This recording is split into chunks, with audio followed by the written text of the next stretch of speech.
Hello everyone and welcome back to another class with me, English Con Chris. Today's class we're going to focus on leveling up your everyday English by teaching you some alternatives to 10 everyday phrases.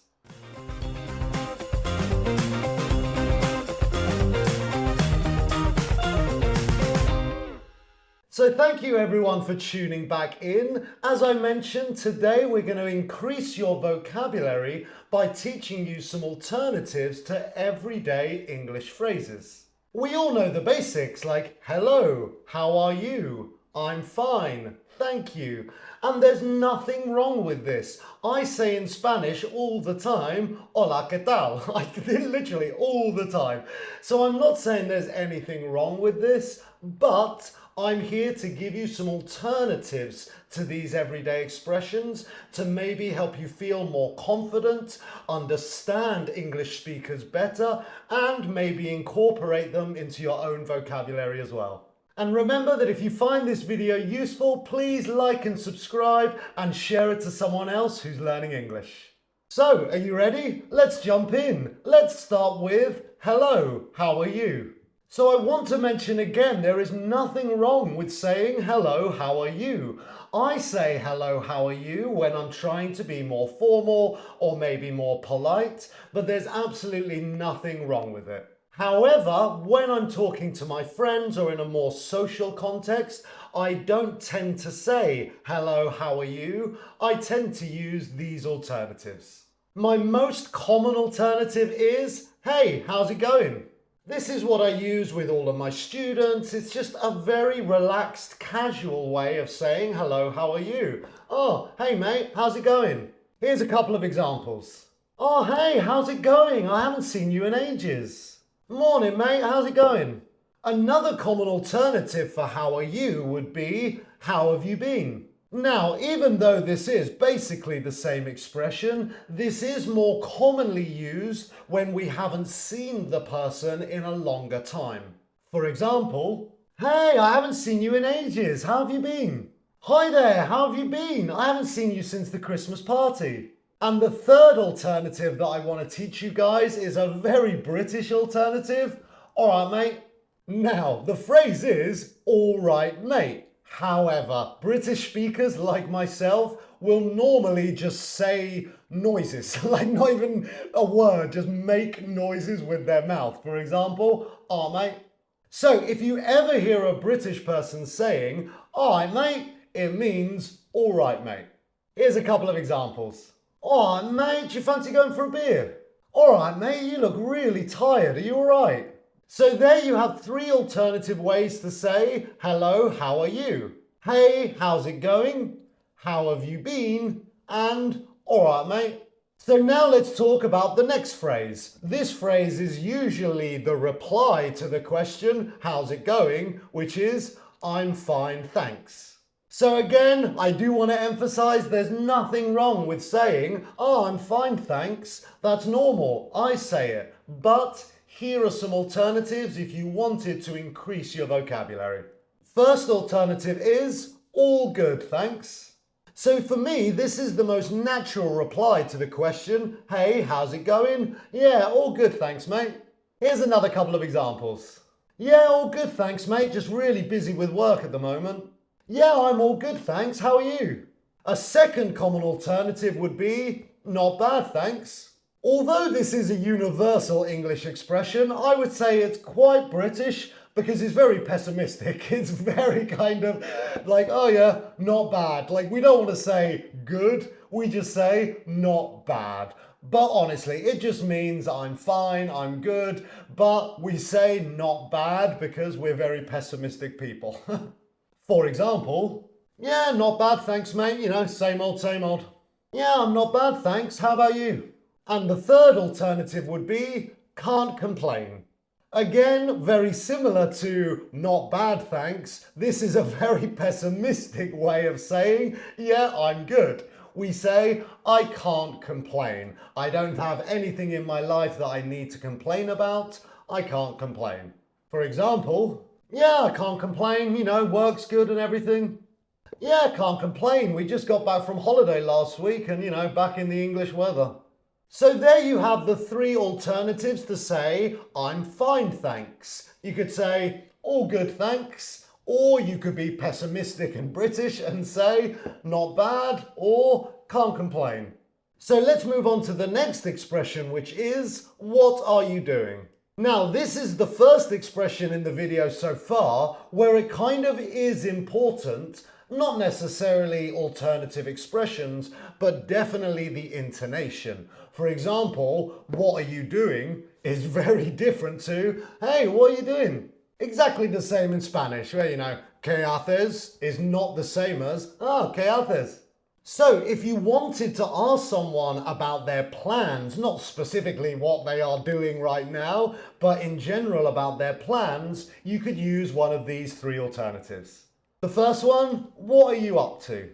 Now, again, the intonation and the stress is very important because what are you up to sounds very suspicious. However, what are you up to is another way to ask someone about their plans. Let's look at a couple of examples. Hey, how's it going? What are you up to this weekend? Hey, what are you up to right now? Do you fancy going for a coffee? A second alternative would be, have you got any plans? This expression is a lot more direct and we even use the word plans. This is a very common expression that I would say. Hey, have you got any plans later? For example, hey, have you got any plans for Friday night? I'm having a party and wondered if you wanted to come. Hey, have you got any plans for the summer? I'm getting married and I would love for you to come to the wedding. And a third alternative would be, are you doing anything on, and then we say the day, Friday, this weekend, etc. Now, although this is similar to the phrase, what are you doing? The structure, the use of the word anything makes this a lot more neutral and a lot less formal and serious. So although they are basically synonymous expressions, are you doing anything tonight can maybe sound more neutral than what are you doing tonight? Let's look at another couple of examples. Hey, are you doing anything on Friday? I'm having a gathering at my house if you want to join. Hey, are you doing anything on the 6th of February? It's my birthday and I wondered if you wanted to come celebrate. So there you have three alternatives to what are you doing? We could say, what are you up to? We could say, have you got any plans? And we could say, are you doing anything on Friday or Saturday, etc. So now let's move on to the next one, which is, I'm busy. So, I'm busy is another example of a completely normal expression to use. It's common, it's normal, we can even use words to emphasize it. I'm really busy, I'm extremely busy. So, there's nothing wrong with using this expression. However, if you wanted to learn some more expressions, take a look at these three. The first alternative is, I've got a lot on. This would be the most common expression that I would use, and there's even an idiom, I've got a lot on my plate, which means the exact same thing.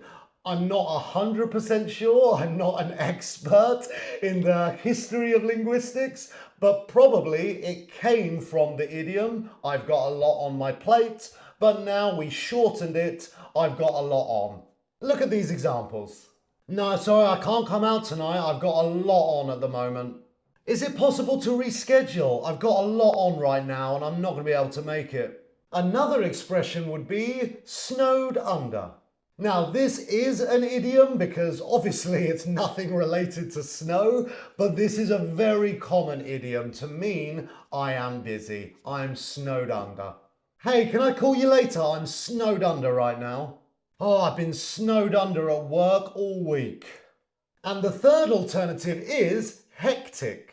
Now, this is important because hectic doesn't describe the person. We don't say, I am hectic. We say, the week has been hectic, or my job is hectic. My family life, if you're a parent, is hectic. So, it's a great word, very, very common, but just remember, we use it to talk about the week or the thing. I'm busy, the week is hectic. Look at these examples. Oh, things are super hectic right now at work, but hopefully I can see you next week maybe. Oh, today has been super hectic. I haven't even had time to eat. So there we have three alternatives to I'm busy. We could say I've got a lot on. We could say the idiom I'm snowed under. Or we could refer to the problem, the thing, and say it's hectic. So let's move on to number 5. Number 5 is it's good. Now, this is an example of a word I rarely use. I'm not saying don't use it, I'm not saying it's bad, but honestly, I rarely use the word good. I would use these three alternatives. The first one, awesome. And yes, I know awesome is an American word. I obviously pronounce it in a British accent. I don't say awesome, I say awesome. Even though it originates from American English, this is a very common word universally in the UK, in Australia. We use the word awesome or awesome, and this is my most common alternative. Ask any of my students, ask my friends, I always say awesome. Yeah, it's awesome, mate, awesome. Here's a couple of examples. The concert last night was awesome. That was the best live performance I've ever seen. The weather is awesome today. I think I'm going to go down to the beach. A second very common alternative would be amazing. This is obviously a very common synonym. It's universal English. Every English speaker knows and uses the word amazing. And yeah, it's a synonym of awesome. It just means very good. Oh, this cake is amazing. Did you make it? Her English is amazing. She must have an amazing teacher. And the third alternative would be brilliant. And although this word is universally used in English, I would say that it's maybe more common in British English. Everyone understands it, but in the UK, I've heard this word used more than in the USA or in Australia. Brilliant. And a quick extra note, this word could also mean intelligent. Someone is brilliant, could mean they're intelligent or they're amazing. Look at these examples. The Harry Potter books are brilliant. Yeah, I think that's a brilliant idea. We should definitely do that tomorrow.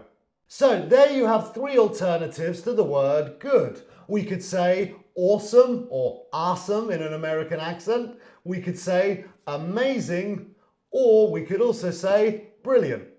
So there you have the first 5 common everyday English expressions and their alternatives. Before we move on to number 6, let's look at an example with all of them together in a real conversation. Well, real conversation acted by me. Hey mate, how's it going? Hey, all good thanks, you alright mate? Can't complain. Hey, what are you up to on Friday? Working, mate. I'm snowed under at the moment. Have you got any plans for Saturday? I'm not sure. My weekend is super hectic right now, but I can let you know. Awesome. Hey, I saw on your Instagram that you were at the food festival last weekend. Yeah, it was awesome. Did you go too? Awesome. So now let's move on to number 6. Number 6 is the opposite of awesome because it's bad. Very similar to the word good, the word bad is another example of a word that I don't really commonly use. Yes, it exists in English, but I never say, oh, it's bad, yeah, it's really bad. No, instead I use these three alternatives. The first one, it's terrible. This is maybe the most common alternative that I use. Again, it means very bad, but I love exaggerating and emphasizing. So, take a look at these examples. The weather has been terrible this week. It's been raining every day. Oh God, I made a terrible mistake yesterday. A second common alternative would be awful. Now, very similar to the word awesome, the word awful might change depending on who's saying it. For example, a British person might say awful, whereas an American person might say awful, just like awesome and awesome. Awful in American English, awful in British English.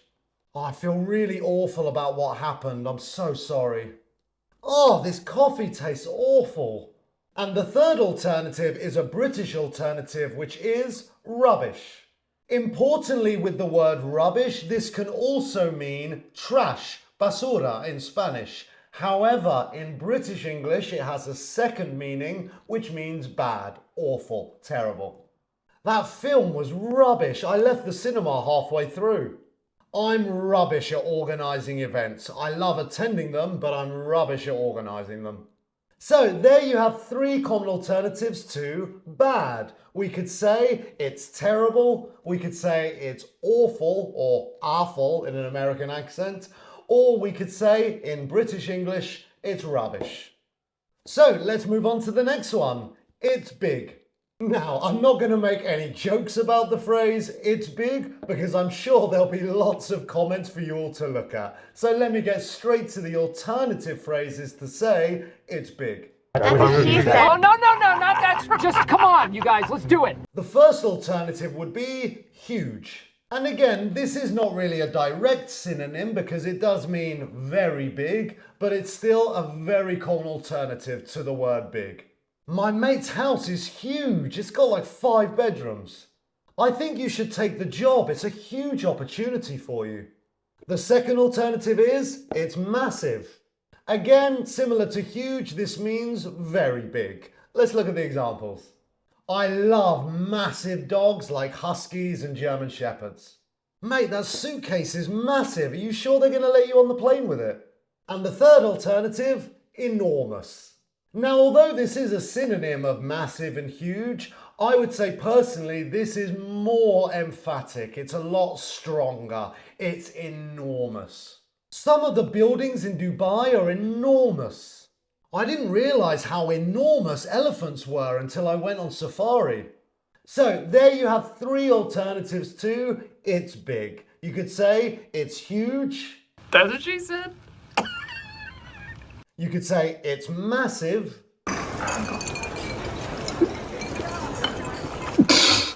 Or you could say it's enormous. That's what she said. So now let's move on to the next word, which is the opposite of big, small. The first alternative is tiny. Now, this is a very common synonym. This is a very common alternative to saying small. We say tiny, which means very small. Oh my God, look at that tiny kitten. It's so cute. There's no way that t-shirt will fit me. It's tiny. And the second and the third alternatives I'm going to do together because, as I mentioned, I personally think the word small and the word tiny are the 2 best words that you could use. But the other 2 would be minuscule and miniature. I can't even see what you're talking about. It's minuscule. The toy was so miniature, I was worried my nephew was going to choke on it. So there you have 3 alternatives to the word small. However, as I mentioned, I would recommend using the word small and then maybe very small or extremely small and tiny. So now let's move on to the penultimate expression, which is thank you. Now, with the expression thank you, the alternatives are not necessarily completely different expressions or even different words. They're just mainly variations of the expression thank you. So let's take a look at them. So the first alternative is thanks. This alternative is by far the most common, the most social, and the most friendly way to say thank you. And we can even add words onto it. For example, thanks a lot, thanks so much, thanks a bunch. Here are some examples. Thanks a lot for your help, I really needed it. That's really kind, thanks so much. The second alternative is a British alternative, which is cheers. Now, if anybody saw my video related to British slang, then they will know the word cheers is salud, you know, when you celebrate something with wine or champagne and you cheers. However, in British English, it has a second meaning, which is thank you. Look at these examples. Cheers for the coffee, mate. Cheers, mate, thanks for letting me know. And the third alternative is another quite British expression, which would be nice one. Now, it's important to note that this expression, nice one, is mainly used with friends. It's not necessarily that formal to say to someone you don't know, definitely not in the workplace, but in social context, yeah, definitely. Oh, nice one, mate. Did you say you could drive me to the airport? Oh, nice one. Nice one, mate. Without your help, I would have failed.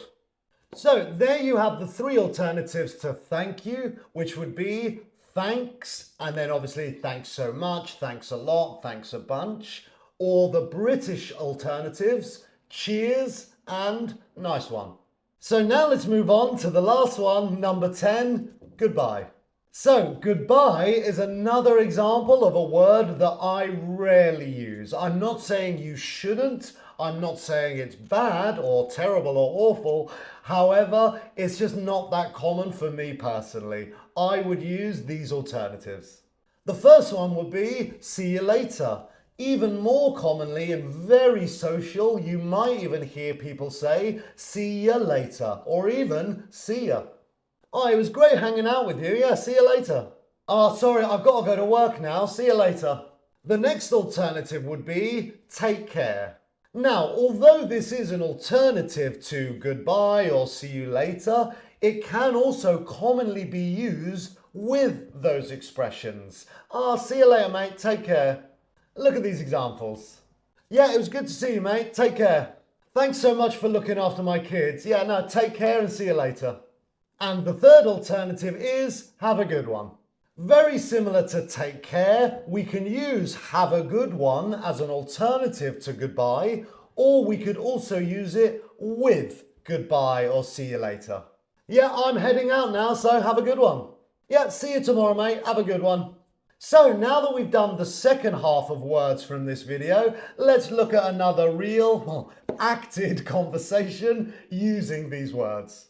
Yeah, I did. It was really fun. Shame the weather was terrible. Yeah, the weather was awful, but did you try the food there? I had this burger and it was huge. No, I didn't, but I tried this brilliant Indian food. Unfortunately, they were tiny portions. Speaking of burgers, there's an amazing place just down the road. Really? Well, thanks so much for the recommendation. There's another place round the corner as well. You should check it out. Cheers, mate. Yeah, I'll definitely check it out. You're a legend. Nice one. Well, I've got to go now, but we'll speak this weekend and maybe hang out. Awesome. Sounds good. Well, see you later, mate, and take care. Yeah, you too. Take care and have a good one. And now let's take a look at that conversation all together. Hey, mate, how's it going? Hey, all good, thanks. You all right, mate? Can't complain. Hey, what are you up to on Friday? Working, mate. I'm snowed under at the moment. Have you got any plans for Saturday? I'm not sure. My weekend is super hectic right now, but I can let you know. Awesome. Hey, I saw on your Instagram that you were at the food festival last weekend. Yeah, it was awesome. Did you go too? Yeah, I did. It was really fun. Shame the weather was terrible. Yeah, the weather was awful, but did you try the food there? I had this burger and it was huge. No, I didn't, but I tried this brilliant Indian food. Unfortunately, they were tiny portions. Speaking of burgers, there's an amazing place just down the road. Really? Well, thanks so much for the recommendation. There's another place round the corner as well. You should check it out. Cheers, mate. Yeah, I'll definitely check it out. You're a legend. Nice one. Well, I've got to go now, but we'll speak this weekend and maybe hang out. Awesome. Sounds good. Well, see you later, mate, and take care. Yeah, you too. Take care and have a good one. And there you go, guys. Those are 10 common everyday English words and expressions and 3 alternatives to each. Let me just clarify once again. Don't feel stressed. Don't think, oh, I can't say bad. I can't say good. Of course you can. I'm not saying that they're incorrect. I just want to give you guys more vocabulary. The more you expand your vocabulary, the more confident you feel in English, the more native speakers you are able to understand. And yes, please do also try and incorporate them into your vocabulary so you can sound more natural, more fluent, and more confident. So thank you very much for your time. I hope this video was useful. Please give a like and subscribe if you did find it useful, and also feel free to share it with any other English students. So thanks so much for watching, guys. I really hope this video was useful for you, and I hope to see you again in next week's video. So see you later and take care.